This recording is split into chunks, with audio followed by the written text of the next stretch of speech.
Today's episode of the BS Podcast is brought to you by SeatGeek, our presenting sponsor and our favorite app for buying and selling tickets for sports and music. Hopefully, you used it for March Madness, rounds 1, 2, and 3. I hate that round 1 thing.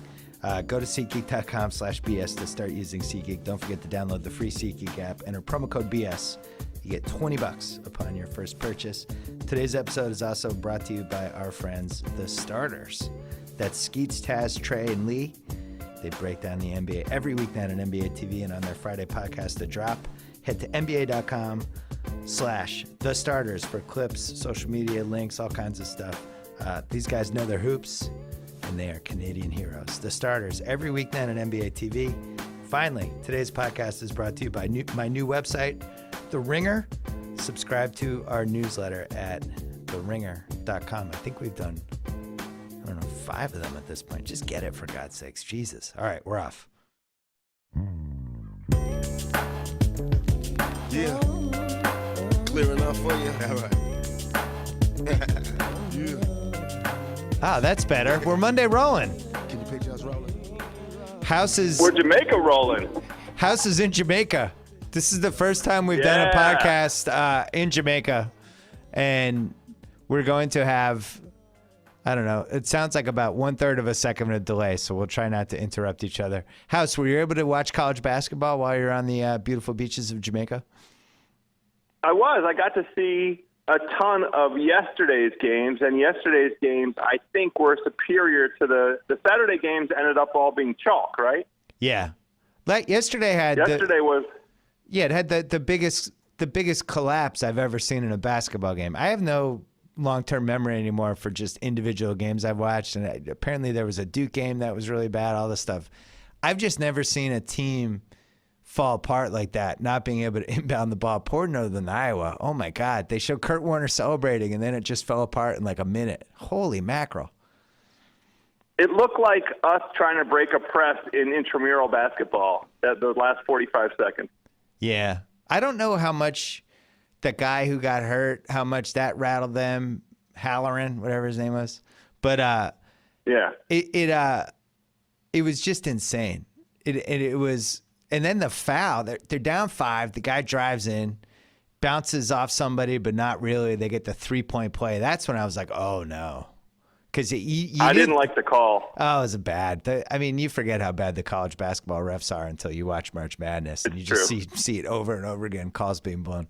But man, that was tough. I think that's, I mean, granted, round 2, it's not like they're going to win the title or anything, but just on the face of it, that has to be the most devastating collapse in less than 45 seconds in the history of basketball, right? The Spurs Heat, I guess the stakes were so much higher with Spurs Heat, but it was a 5-point game. You know, it wasn't wrapped up. No, and that's professional basketball. It's so much harder to come back in college basketball because of fewer timeouts, and you have to go the full length of the floor. You don't have the benefit of, inbounding from half court. Yeah. So I mean, it is utterly unprecedented that A&M came back that way, and it required several steals right under the basket. I know, for A&M to even be within shouting distance. You're lucky you get like 2 of those. I was excited that your son House, the other House. The one you don't talk about. Daniel House, who sometime at Holy Cross, it was a one-nighter. No, I love when anytime there's a house, I always subconsciously root for the house. And then my kids love that Flo Rida song, My House. And at one point, Flo Rida says Joe House. But I think he meant Yo House, but he's like Joe House. But it sounds like Joe House. So I always feel like he's calling you out. Or maybe he loves the podcast. We might have to work that into. You might have to work that into one of these roll-ins. You might have to roll with some Flo Rida. Flo Rida calls, he calls out Joe House. They're in my house. That's very friendly. The one takeaway for me of that game, that Northern Iowa game, it was a very helpful reminder. Never, ever, ever, under any circumstances, ever gamble on college basketball. Ever. Not ever. I actually sat out this year. I didn't put in one college basketball bet those first couple rounds. And meanwhile, our friend Cousin Sal had the Northern Iowa money line. He said it. This makes you want to kill yourself. He said it was flat out the worst loss of his life. Just flat out. It's tough to argue with that. What could possibly rival it? I have to Maybe admit, one of those football games, the Golden Tate fake touchdown a couple of years ago for Seattle. Maybe, I don't know. The Green Bay, Seattle. I don't know. I think Music City Miracle is still the worst gambling loss of all time. If you had the Bills in that game, you had the Bills money line, and you lost on just a crazy lateral, like the whole thing, and then it didn't seem like it was a legal pass. That's got to be number one because that had to have had the most people betting on it, right? So it's a wild card playoff game. Yeah, the thing, you and I both did bet in this tournament. We bet on Holy Cross, the money line against Southern. That's the only circumstances under which it makes any sense at all to bet. You just bet with your heart on your team. Make a silly bet, be prepared to lose the money, and get on with your life. Yeah, I don't feel like that was an actual gambling moment. We just supported our team, and by the way, we won. So we won. Yeah, that was great. Yeah, college basketball, never bet on it. Don't, especially like if you at any point in your life do a college basketball tease or parlay. My God. I mean, people have argued that I have a gambling problem. Even I don't do that. I would never do a college basketball tease / parlay, anything. You got to be an insane person. Well, and we're in an era now where there is really true parity among these teams. There really is no difference from 2 to 15 seeds. It's still the case that the 1 to 16, none of those games were close for even a second. But once you start playing 2s and 15s, there is tremendous parity. I watched all of Oregon St. Joe's last night. Yeah. There was no difference between those teams.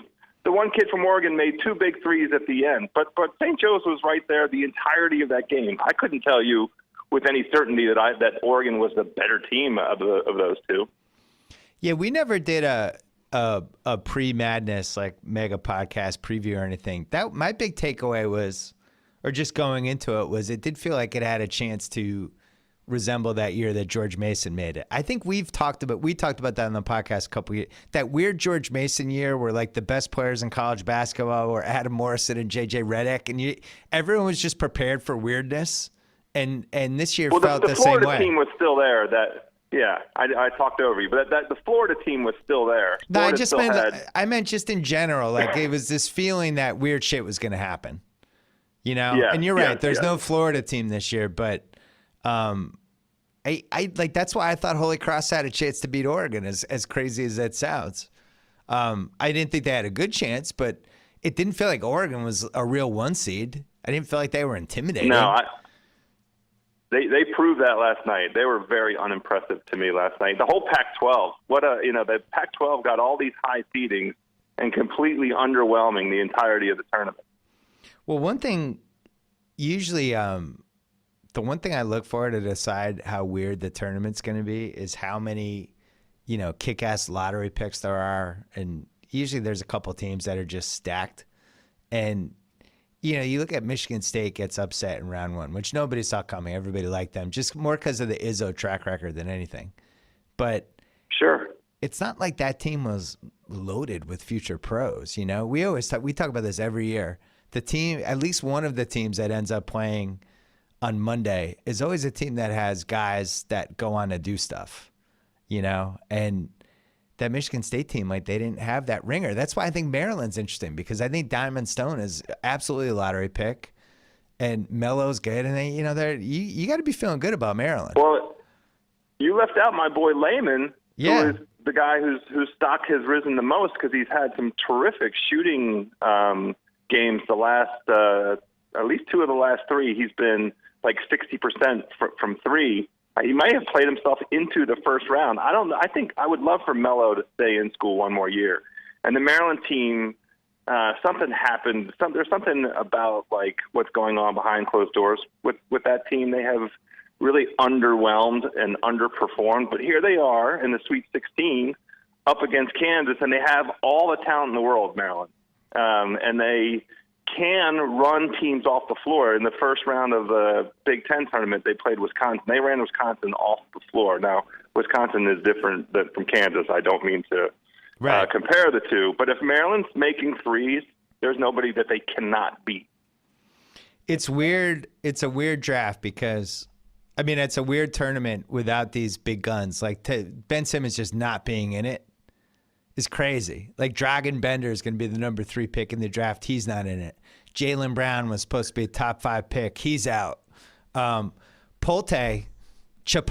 on Utah, who I really liked, who I talked myself into, got his ass kicked by Sabonis' son this weekend, as our dude Jonathan Charks laid out in the Ringer newsletter today. It was a one-sided Creed Drago ass kicking, and now I think Polte's out of the top.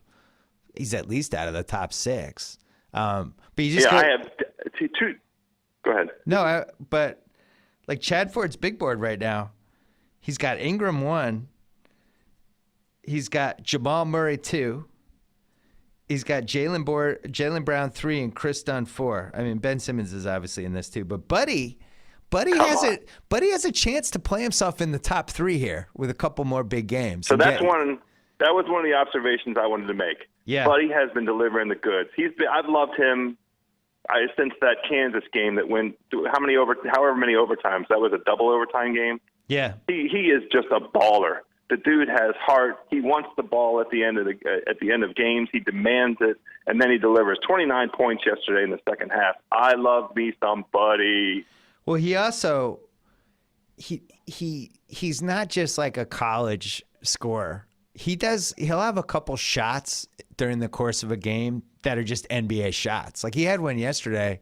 He drove down to the right, little past the foul line, kind of up faked, and then just did kind of a really in control turnaround 15-footer. It was a fucking NBA shot. It was like this guy. That's a move that is going to work at the next level. Remember we were going nuts about Brandon Roy 10 years ago? And one of the reasons was he had NBA shots and moves in his arsenal already. You could see it, and I feel the same way about Buddy. Was an NBA. That's right, and I said it on one of the podcasts before, and the more I watch him, the more I confirm it back to myself. It may be confirmation bias, but he looks so much like D Wade to me. Oh, interesting. He's certainly that move you just described is a D Wade move. Well, and he's an alpha dog. And I don't think Ben Simmons was ever really the same after the game when he went alpha dog to alpha dog with Buddy. I watched that game, and Buddy just pulled his genitals out and was like, here are mine. Let's see yours. And just started making shots and pounding his chest and doing stuff. And Ben Simmons basically just passed for the last 5 minutes of the game. That was the first time. That was the first time it made me the Ben Simmons thing made me nervous. I blame that LSU situation. All right, it was a bad situation to start, and it ended terribly. The dude couldn't touch the ball. They didn't run anything for him, and they don't have anything to run for him. I know, but it's a clown show. That whole exercise. It's still basketball. It's still like, I don't care where you are, whether you're playing with an organized game with fans and a coach, or whether I'm just playing pickup with you. At some point, people start taking their balls out, and you got to match it, or you fade back. And that's what I didn't like. Buddy's balls are out. Buddy's like, here are my nuts. I'm bringing these out every time. All in your face. I gotta say, like, the Celtics are gonna have like a top 5 pick, so I've been obsessing over everybody and who would fit and what. I wouldn't mind it. Like if they end up with the 3rd pick and they took Buddy, I'm not gonna be like, oh, why the fuck did we take another guard? I'm going to be like, great. Buddy's scoring at the end of games. Like, we have a crunch time guy. We have him and Isaiah Thomas. Like, that's a team now. Go stop those 2 guys at the same time. Like, I'd be pumped. With good reason. The thing the Celtics are missing is a guy that wants the ball in the last 4 minutes and that can convert. And there you go. His name is Buddy. Let me correct you. The Celtics have a guy. He's just 5'9". We need a guy who's over 5'9", who also wants the ball. And then if you combine those two, now we have some magic. And, the other guy that's climbing, and I never understood why he wasn't involved, but Jamal Murray, I think now is being treated with the respect he deserves and commands because, how many guys how many NBA teams do we need to see who a guard controls the ball, who can create his own shot and create shots for others? That's the number one commodity you want in basketball right now. It's not a big guy. You want that guy. And that's why Buddy and Jamal Murray, I think, are going to climb. I like Jamal. I didn't like that Kentucky played Indiana in the second round. I mean, there are lots and lots of complaints to be levied against the selection committee and the arrangement and everything. That was an awesome game, that Kentucky-Indiana game. Did you watch any of it? I taped it. I mean, that harkened back to, some old era teams just going at it. It felt like the kind of game that would be appropriate in the round of 8 or Final Four kind of game. Yeah, and it was a game that had, real dudes in it, which I wonder, like, as this tournament goes along, we're going to have games where I don't even know who, like, the first round pick's going to be on a couple of these Sweet 16 teams potentially. Whereas that game had guys. My dad is so out on Labassiere. Labassiere needs to stay in school. He had never watched him before. He was like, if we end up with that guy, this whole season's going to be wasted. This whole watching Brooklyn Nets games over and over again. It's like, that guy, he only gets rebounds if they bounce right to him. And he has no offensive game whatsoever. We can't take that guy. My dad, it's like, if they're going to take him in June, I think there's going to have to be paramedics there for my dad. That's your dad's scouting report and is dead on the money. That kid needs to just stay in school. It's fine. It's not criticism. He's not ready yet. So does Jaylen Brown. Both of those guys. Jaylen Brown would be great as stay in another year. 220 pounds, that kid. What a monster. You know who doesn't need to stay in school? Buddy. Come out, buddy. Buddy's ready. Come to the NBA. We're ready for you. You're going to be awesome. And there's a couple teams that he would be great with too. Like I think the Celts, him and Isaiah Thomas would be really fun. I think if he somehow ended up in Sacramento, how about that? Oh. Yeah. How about that? Well, the problem with Sacramento is, anything is possible.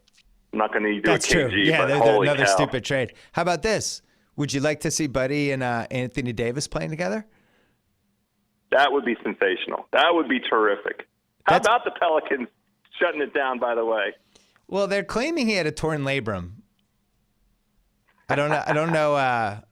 I don't know if I 100% believe it, but maybe he does. But maybe he does. I thought from the get-go, from the moment that they started out bad, I thought there was some 97 Spurs potential with them.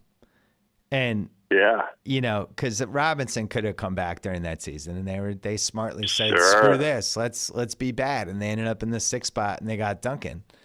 And there's no Duncan in this draft, but I think people forget with that Duncan draft, it wasn't a slam dunk that Duncan was the number 1 pick. He was the guy I wanted. Oh, you don't remember this? Who was rivaling him? I'm sure they're on the internet. There were some Tim Duncan or Keith Van Horn stories going around in March and April. Oh, no. Yeah. Oh, yeah. They are on Google. You can Google those. People were genuinely wondering if Keith Van. Oh, they're on there. And I didn't have a column yet. That was like right before I launched my column, and I was going crazy. It was 1997. I was like, "Are you?" Yeah, it was like I launched my the old sports guy column, I think in like late May '97, and I was going bonkers that anyone was putting Van Horn versus Duncan. I was like, "Look, Van Horn, that's fun, it's great, but come on, there's no comparison. Nobody saw that. Anyone who says they knew Duncan was going to play for 20 years and be an alien, I think." By the way, I'm adding Nowitzki. Yeah, nobody knows that. I'm adding Nowitzki to our alien suspect list. I think Nowitzki might be an alien. He put up 40 last night.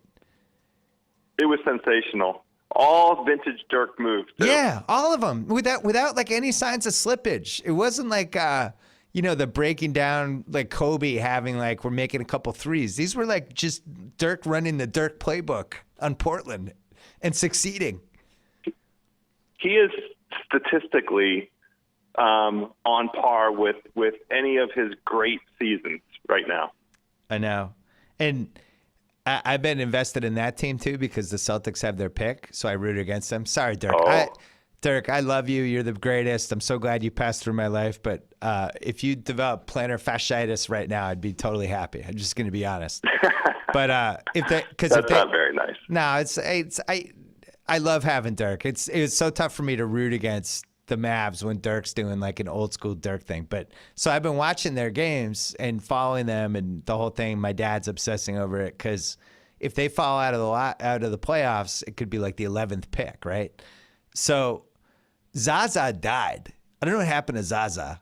Zaza's a corpse. He's like a White Walker. He just died. He had 2 great months, and then he died. And they've been playing David Lee a lot. And it's like all the signs are there for this Dallas collapse, and Dirk's just not letting it happen. He's just not. He's not letting it happen. The problem is if they played Golden State in round 1, they're going to lose by 40 points a game. So, hey, did you see that game? They're not going to win one game. Did you see that game? Which? Golden State, San Antonio? San Antonio. I'll give you my Yeah, go ahead, let's hear it. It's a tough to call that thing, a referendum, because with Bogut, Iggy, and Ezeli out, it's not really representative of the Warriors. But I want your take. I'm interested. So, I thought Golden State really wanted the game. I thought they went all out for it. I think their bench was locked in. I think they really wanted it. I think they wanted to end the streak, even though they were a little undermanned. Most fascinating thing for me was, and I tweeted this during the game just because I've watched Chris Paul do this to Curry. Like from the first minute, they're just going to beat the hell out of Curry. And they're going to push him and shove him and bump him and just hands on all the times, just in his personal space. They did that. Yeah, and they put the onus on the refs within the first 5 minutes of the game. Are you going to call this stuff or not? And they either could have called everything. It's the way the Patriots used to do that against the Colts, right? Totally, and it's what Chris Paul does every time he plays Steph Curry. He commits all his fouls early, and the ref either has to decide, am I going to call this or not? And usually they decide no, and then that's it. It's been established, and you can't reverse it. So they just they're definitely not going to call him in San Antonio. Right. So they did that early. It worked. It threw him off his game. There's no question he was terrible. And so that was one thing, which I like that the Spurs, I think everybody was kind of like, oh, no, they're not going to show their cards until the playoffs. And Popovich pulled a buddy. He just pulled his genitals out. He's like, this is what we're showing everything in this game. Here's what we can do to beat you. And now I think that's got to be in Golden State's head a little bit. They definitely sent a message. The thing that I liked, the game was still, undetermined with 4 minutes left. San Antonio executed a little bit better at the end. Manu was great, and Kawhi was great. I love it. Tim Duncan played 7 minutes.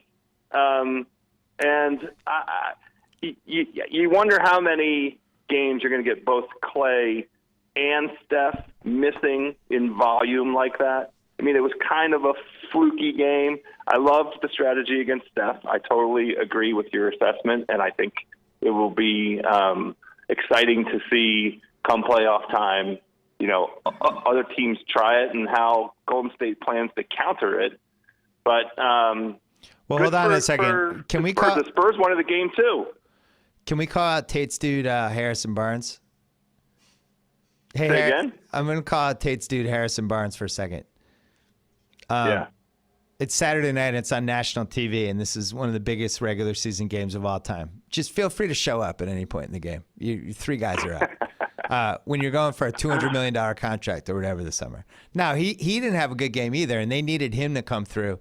I don't personally think I don't think the Warriors can survive a Curry bad game when they're undermanned against a team like San Antonio, which is going to be really one of the all-time great number 2 regular season teams in a season ever.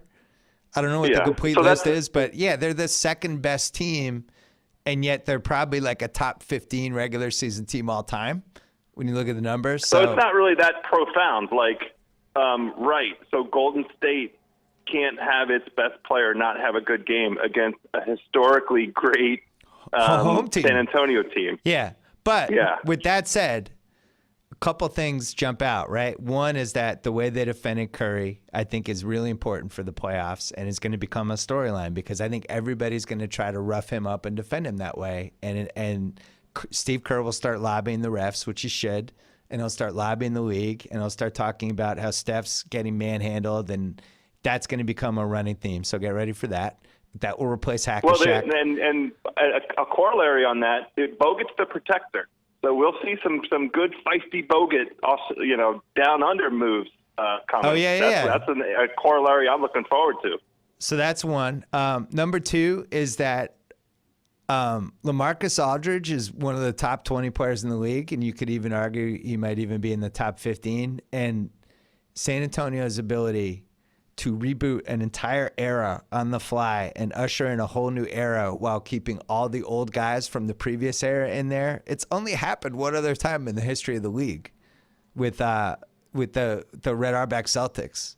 And that was a league that had 8 teams, you know? And it's like, all right, the Kuzi, Heinsohn, Frank Ramsey era is over. Here comes Havlicek and Sam Jones. And like, this doesn't happen.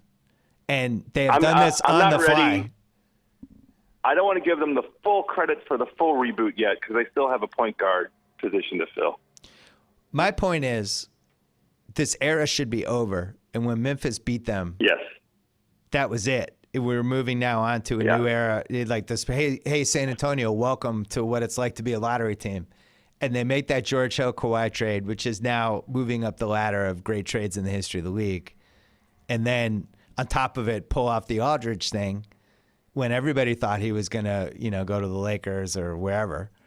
And now they have this new team. Kawhi is one of the best 5 guys in the league, and Aldridge is still one of the best 15 to 20 guys in the league. And, just really impressive, really amazing. So that was my second takeaway. My third takeaway is Kawhi is now, I tweeted this too, Kawhi has now moved to another level of athleticism. He's like, do you feel like he's not getting any loose ball? I just feel like if there's a loose ball, he's getting it. It looks like his arms are 10 feet long. Yeah, he's Sharktopus. Yeah, you tweeted that. Yeah, he's the Sharktopus. He gets every single 50-50 ball. All of them. He's your 100-ball guy. He gets 100% of 50-50 balls. The greatest athlete I've ever seen in person in my life on a basketball court was LeBron in 2008 and 2009. To me, that's the peak athleticism. I once watched him get a steal at midcourt and take 2 steps and dunk. Now, apparently Giannis can do this too. I have not seen that in person yet. But LeBron did things I just weren't prepared to witness on a basketball court. And it feels like Kawhi athletically is kind of, he's already on that kind of new wave Pippen level of athleticism, but he's kind of starting to edge toward that LeBron physical specimen lesson, area, which level. Yeah. And, a lot of these times playoff series just comes down to who has the best guy. It's at least conceivable that he could be the best guy in a Warriors Spurs series, right? Sure. We know he's capable of being the best guy. He is the MVP of the finals 2 years ago. Right. So he could be the best guy. Sure he could. But Curry's going to be a back-to-back MVP and is clearly the guy in the league. It's just true. I don't remember going into an MJ series. The Lakers series, I guess, when he's going against Magic, you'd be like, oh, who's Magic versus Michael? The next year, people tried to get Drexler versus MJ, which was insulting to MJ, and he ended up almost destroying Drexler's MJ career. Took that personally. And then the next year, it was Jordan versus Barkley, which was really fun for a couple games until Jordan did what he does. And then it was Karl Malone. It's like, no, Jordan. So I think I hope Curry if Curry versus Kawhi becomes a thing, I'll be interested to see if Curry goes into that little MJ, are you kidding me mode. Ooh. Yeah. Oh, really? Does he have that mode? I don't know. Draymond Green might have to just telepathically will him to whatever. Anyway, this is going to be an awesome series, and San Antonio, to me, pulled out all their cards and showed that they are not going to go away, and they are going to be there. No, that was spectacular. I'm knocking on wood. The thing that I really, really love is they're still playing as though they could be the 1 seed in the West. You know what I mean? Yeah. That's another aspect of them putting all those cards on the table. Like, hey, Golden State, you lose a couple in a row. We are here, fellas. We are here. We will gladly take number 1 seed and play Dallas in the first round or Utah.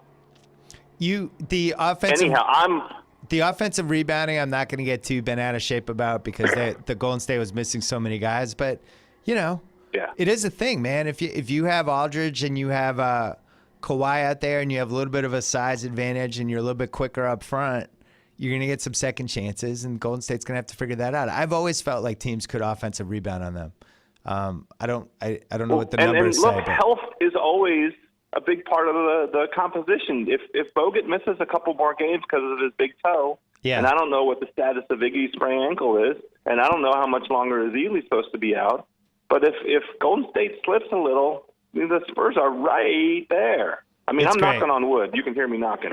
I It's don't want great. any injuries. I want these teams to be super healthy. But San It's great. Antonio's right there. You know what? One thing I want to say positive for the Warriors. Look, by the way, this is their 7th loss of the season. Anyone who's like, oh, I don't know about Golden State, like, don't be an idiot. They just didn't play a good game, and they played an awesome team.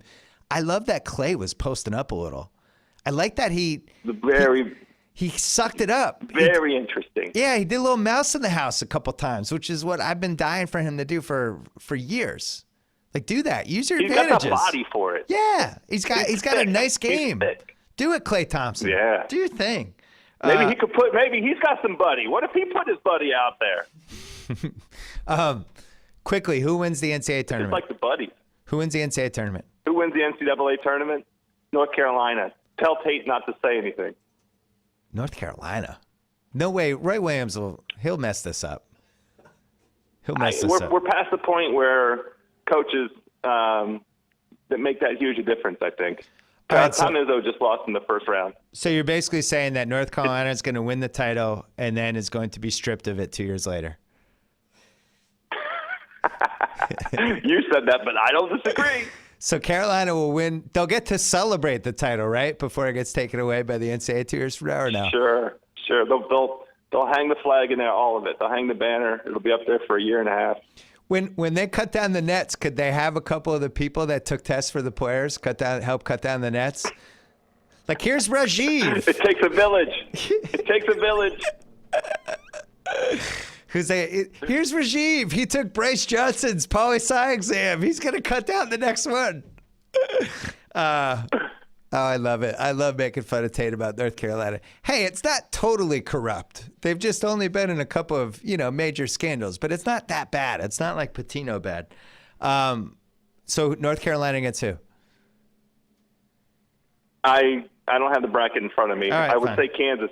I think it lines up that way. North Carolina, Kansas. That would be mine. I mean, very chalky, but those are the teams that look the best and have the best players. So that's my very unoriginal, uninspiring pick. Hey, House. While you're in Jamaica, I have an idea. I really have an idea. Hold on. There's an idea. Oh, here it is. You're in Jamaica. You know what works in Jamaica? Sling TV. Yeah. College basketball is in full swing. Why do you have to watch some illegal online stream or watch some TV channel that's cutting out, or you just get Sling TV? It's a better, cheaper option. Sling TV is the best way to watch the game live. By the way, I have no idea if Sling TV works in Jamaica. Just in my head, it would be awesome if Sling TV worked there. Sling TV does work in America. For just $20 a month, you get more than 20 live channels, including AMC, Adult Swim, and ESPN. And most importantly, for all of this month, TNT, TBS, and True TV. So you can watch live basketball. Those are the March Madness channels, House. You can also add on channel packs. I've heard that. Yeah, you can add on channel packs like the Sports Extra package for $5 a month extra. No installation, no extra gear. No annual contracts, no BS. All you need is an internet connection. Start your free 7-day trial at sling.com/Simmons for the best of live TV on your tablet, phone, laptop, Roku, Fire TV, or Xbox. Restrictions apply. Sling.com/Simmons. So, House, try this in Jamaica and see if it works. It'd be awesome if it worked, right? I'll give it a go. 7-day free trial. Because I can just go online. Sling.com. Yeah. Sling.com/Simmons. Okay. Even you can I do can this. find that. Yeah. How hard is this? Yeah. Let's promote your new golf podcast really quickly. How about it? Yeah, we I gave have you a no golf idea podcast. What the hell happened? Yeah, you have a golf podcast. It really is happening. Yeah. You and Jeff Shackelford, we're starting it this week. What day is that launching, Tate? Today. Oh, we're recording today. We're recording today. Oh, yeah, so we'll probably put it up tomorrow. Tomorrow or Wednesday it's going up. We hooked up with our friends at Callaway, and we're going to do a podcast that they were very excited for us to do. And we were like, who knows golf more than anyone I know, and who loves golf secretly more than basketball is Joe House. And we did some test pods. I don't secretly love it more than basketball. I love them equally. I feel bad for Jeff Shackelford. He's a real accomplished person in the sports media industry. He's been writing and focusing on golf. I don't know what bet he lost that has him stuck with me, but I do love the golf. I'm crazy for the golf. And if you looked at my inbox right now, 3/4 of it is filled with golf-related emails.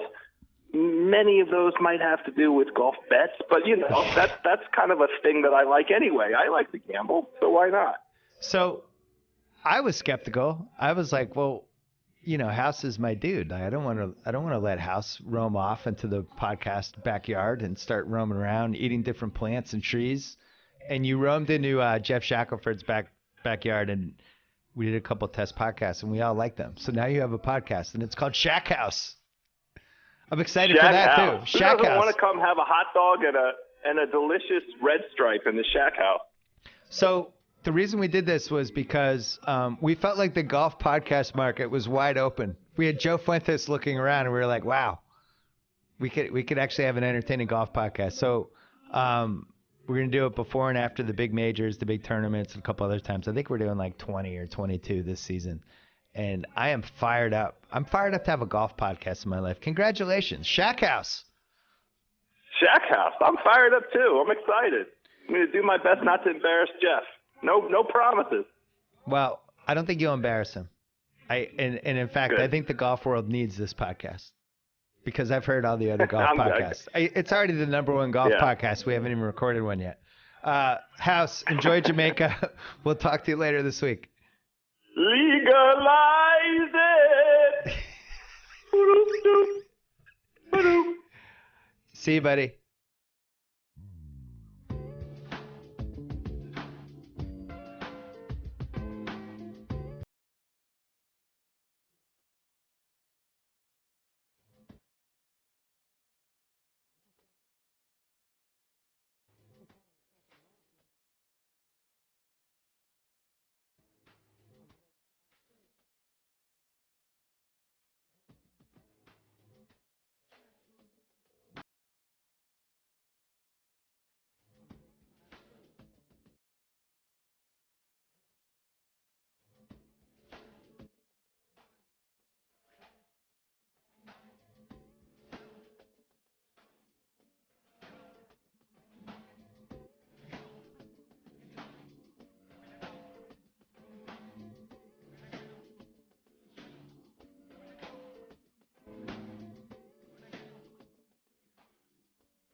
All right, I've been meaning to have this guy on for a while. He is from Sports Illustrated. He moonlights at Sports Illustrated. He's really a professor and a law expert, and I've enjoyed his sports law columns over the years. And there's just a lot going on in 2016. I feel like this is the year of Michael McCann. Is it fair to say that? Hey, I'll take it, Bill. If you're saying it, it definitely is. Thank you for even suggesting that. You're one of the only people who wrote intelligibly about Deflategate in the entire world, so thank you for that. One of the only people who could see through a lot of this stuff. And then you ended up teaching a Deflategate course, right? That's right. Last fall, Bill, at the University of New Hampshire, I taught a Deflategate course that looked at labor, antitrust, some of the science issues, some of the media reporting, had about 75 students in it. Some local residents audited it as well. It was really a great class, and there was an MIT professor named John Leonard who came to deliver a lecture on the science of Deflategate, and he really debunked the NFL's argument, and from that, I think that actually played a big role in how the public has reacted to the story. I don't want to talk about Deflategate because I've spent too much time talking about Deflategate, but just in like 30 seconds, can you explain like how flimsy the NFL's case was and how ridiculous this whole thing is? Well, I think as a starting point, Bill, the science. Why did the balls measure the way they did? And can we even know the sequence in which the NFL measured the footballs? And the answer to those questions are we don't know. The NFL didn't reveal an exponent. The company that the NFL used didn't reveal to the Patriots and Brady how the testing occurred. There are discrepancies. And then you have an alternative theory that is more persuasive. You have ideal gas law, which looks at air pressure, how temperature affects it. That explains what happened to the footballs. And then secondly, some of the evidence that the NFL has hoisted at the Patriots really isn't that persuasive. There's the one deflator text from May of 2014 that wasn't raised in the context of footballs, and that occurred 8 months before a game, the AFC Championship game, that no one could have known the Patriots were going to play in. So it takes a real conspiracy theory to get to where the NFL went, whereas it takes basic science to conclude the opposite. And I'm going to go with basic science. So the NFL, when they had the appeals here, there's 3 judges you had to convince, and everyone's takeaway was like, the judges kind of seemed like they were leaning toward the NFL. But then as people pick through what the NFL's appeal was, they misrepresented a couple different things in their argument that didn't actually happen. Could that be enough to throw the appeal out? Well, it could definitely make a big difference because there are discrepancies between what the NFL presented during that oral argument, and I was there. I was in the front row watching it, where Paul Clement, who argued on behalf of the NFL, and he's probably the best appellate attorney in the United States, he relayed what Roger Goodell had concluded, where there are discrepancies. For instance, Roger Goodell misrepresented how Tom Brady testified during the arbitration hearing, specifically the reasons that Tom Brady met with John Jastrzemski, who is the assistant locker room person, following the Deflategate allegations, and that's a discrepancy. And then there's a discrepancy about the reference to deflator texts. Now, Paul Clement argues that there wasn't a misrepresentation, but I think, Bill, there are a lot of questions about how the NFL did its fact-finding that for the judges could make a difference, but as you mentioned, the judges during the hearing didn't seem all that skeptical of the NFL. In fact, Judge Shin talked about the case being overwhelming against Brady and the NFLPA. That's not a good sign for Brady, but you never know what's going to happen, and I think there's reason to think that the judges will be skeptical of some of the legal arguments the NFL has made. I'm sure you read 10 kajillion really super boring legal briefs that tried to obscure a couple things over the course of the brief. The Wells report, it seems like all the legal experts who read this said that it was written in a way that just kind of either misrepresented certain things or glossed over other things. Why hasn't that been picked apart more in this appeal process? Yeah, Bill, there are a lot of discrepancies about which pressure gauge was being used, how Exponent portrayed which pressure gauge was being used, which is a big thing, right? Because if we don't know which gauge was being used, then we can't rely on the data. And then most people would say, let's throw it out, but that's not what the NFL has done. The reason why the facts haven't played a big part in the appeal is that the federal judges are obligated under federal law to defer to the fact-finding of the arbitrator, and that arbitrator is Roger Goodell. Roger Goodell, who issued the punishment, who then heard the appeal of Brady, was acting as an arbitrator. And there's nothing technically wrong with that because the Players Association let Roger Goodell have that authority. Whether he should have deferred away from it, given the controversy, is a separate question. But that's the real reason, Bill, is that the judges can't open up the facts. They can't look through the science. They can't do their own studies. They have to take the NFL's evidence as presented by the arbitrator, Roger Goodell, at face value. Do you think he loses his punishment powers over this whole thing? It seems like however this plays out, that's probably where we're headed with this, right? Yeah, that's my instinct too, Bill. And look, if you're Roger Goodell, do you want this power? No. You don't. Right? You lost Tom Brady. You lost that case. You lost Adrian Peterson. You lost Ray Rice. You basically lost Greg Hardy.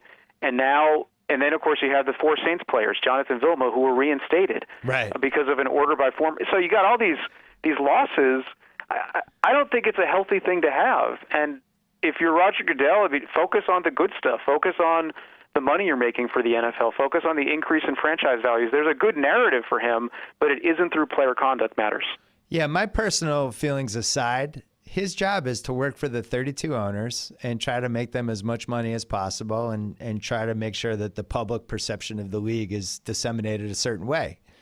I don't know how player punishment, he initially seemed, the way he treated, I used to joke he was like the sheriff. He's coming in like, Things got out of hand on Tagliabue's watch. I'm going to come in. I'm going to fix this stuff. And I think he overshot, and I don't think he's good at discipline. He's just not. When you've had like 10 major things and you've screwed up 6 of them, then you're not good at that. And there should be an independent party. And I also don't see all the stuff they've done just seems like it's antagonized the players union and the players in so many different ways. Like, why do you want to antagonize your labor force like that? Why do you want to have this witch hunt / smear campaign against one of the 5 best players who's ever played your sport? I just don't understand it. Yeah, and Bill, it's bizarre to go to court over this, right? It's clear federal judges don't like the system. Judges who are arguably conservative or liberal, none of them like this power that the commissioner has because it's not something that's really suitable in our legal system. We don't have an appellate judge also be the trial judge who also decides the punishment. It's just this weird arrangement of duties that doesn't match with our expectations. And look, Roger Goodell's not an attorney. He's the only commissioner of the Major Four that doesn't have a legal background. That doesn't disqualify him. But to me, if there's one commissioner who shouldn't have this power, it's him. Give it to Adam Silver, a much more thoughtful, deliberate, an attorney by trade. Yet it's the one commissioner who doesn't have that background who has this power. It seems to be the exact opposite outcome. Well, I promised we'd only talk to Flakegate for a minute, and we went like 8. So I'd like to apologize to my listeners. Let's talk about Gawker and Hulk Hogan. So Hulk Hogan wins $115 million, which is just a crazy amount. I just didn't even know those kind of numbers could go this high. It seemed like the jury was trying to send a bigger message here that even went beyond the Hulk Hogan thing. Is it possible that this just goes on for the next 8 years? Yeah, it could, Bill. There's, I assume, and the Gawker's already indicated it's going to appeal.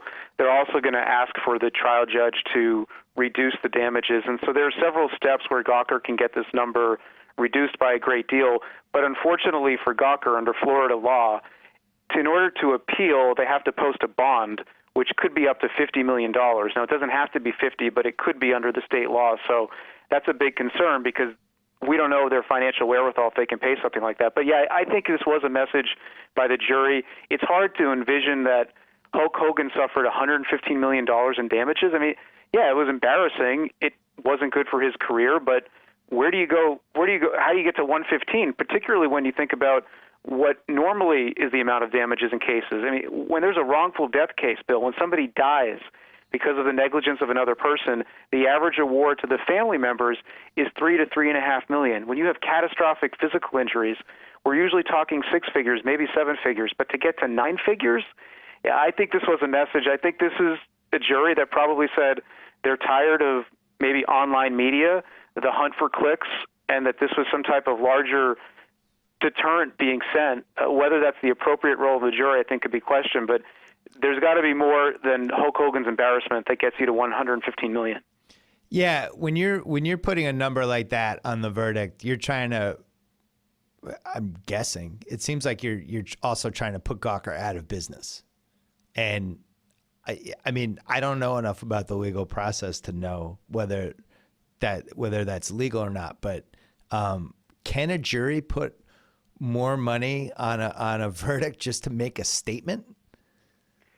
They can, usually through punitive damages, which is a separate category that hasn't even been determined yet, where punitive damages are about essentially sending a message, the punishment, that the underlying conduct was so bad that it warrants more than just making the plaintiff whole again, but really sending a message.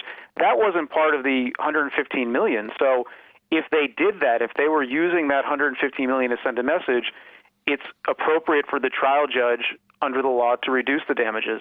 And the trial judge could also reduce the damages, as could the appellate court, if they conclude that the jury was inflamed by passion, that they misunderstood their role. So these are arguments that Gawker is going to make in an attempt to get that number down by a lot.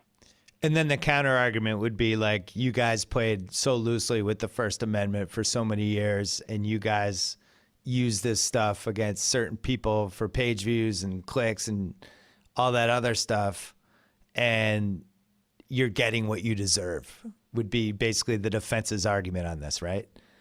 Yeah, that's right. So that is the theory that, Hogan is going to say, his lawyers will say, look, the jury has a right to decide what's the appropriate remedy. Hulk Hogan was humiliated. Hulk Hogan, his career was harmed by what occurred. You can't take away the jury's power. The jury consists of the people selected to go among the population pool. For a judge to go in there and tell them they got it wrong, that's not appropriate. So, yeah, and like you said, it's really about why did Gawker invade the privacy of Hulk Hogan. Gawker has said it's newsworthy to put the video of him having sex with an accompanying story, and it was edited, but clearly the jury didn't buy that. And the problem for Gawker is that they have a 10, 12, 13-year history of using things to humiliate celebrities. And this tape was another example of that. They posted it, whether they thought it was newsworthy or not. I mean, I don't know, but the way it was framed seemed like a way to mock him. And that, I think, is that's the best thing the defense had going for them, which is like they did this to mock him. And that's how you end up with a 150-mile-an-hour verdict, right? Yeah, and it was mocking, right? It was humiliating. And you're right, they probably figured the people are going to like this. They got, 2.5 million clicks, so a lot of people did go on to watch it.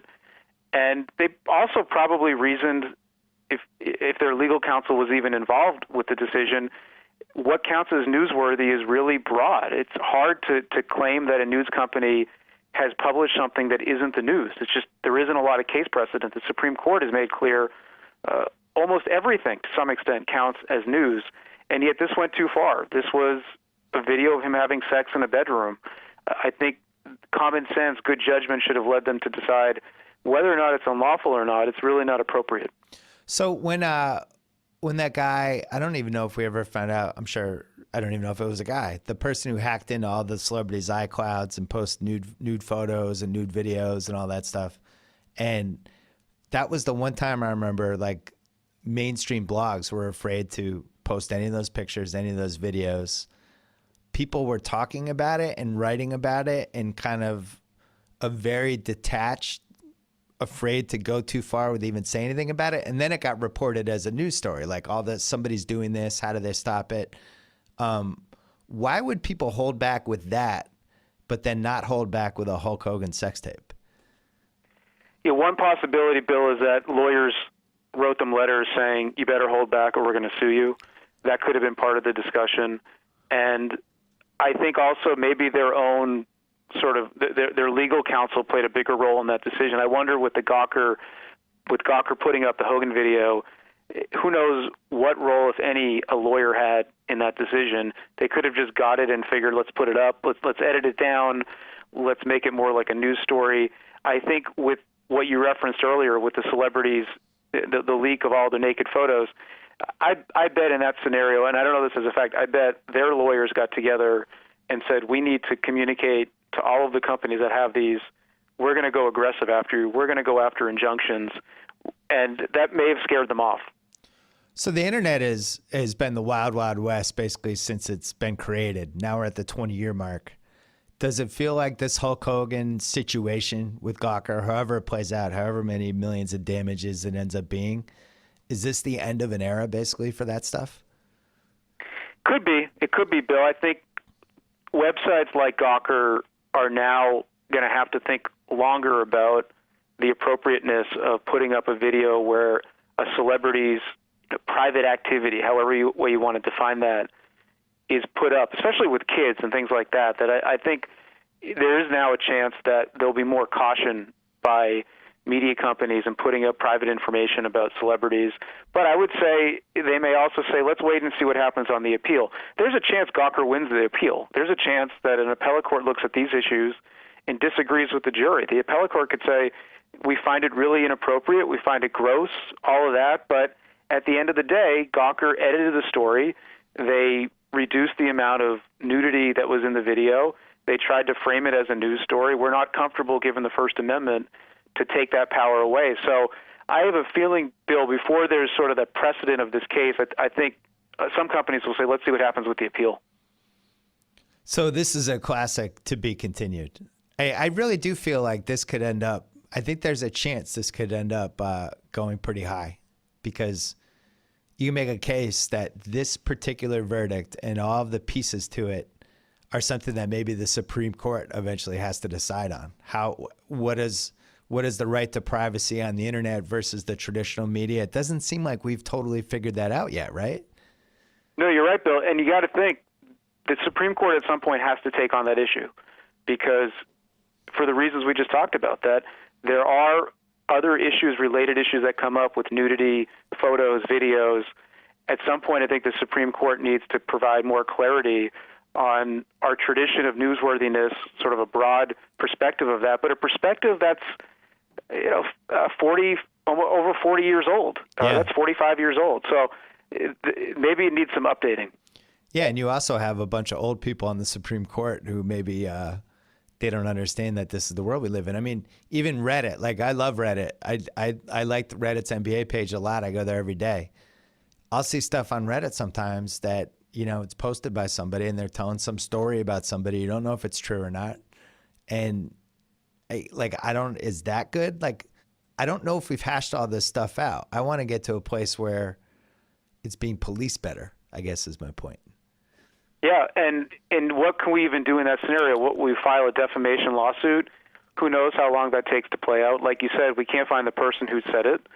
And even if somehow we win, the damage is already done, right? The false story is already out there, and we know that false stories tend to be believed even after they've been disproven. I mean, there have been studies about that you can't really remedy the problem, and I think the remedy needs to be somehow that information not being permitted in the first place.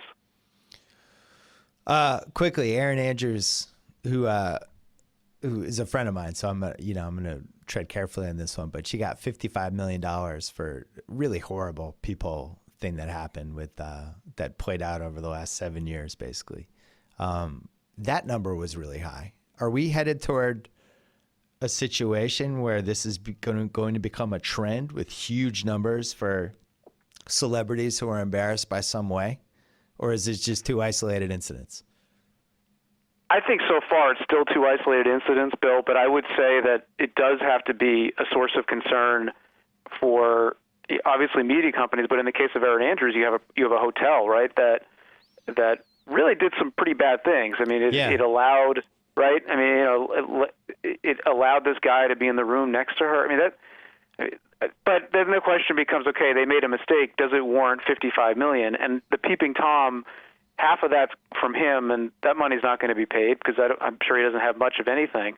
But the hotel operators are on the hook for, $27-28 million. I think it's a fair question to say she clearly suffered harm.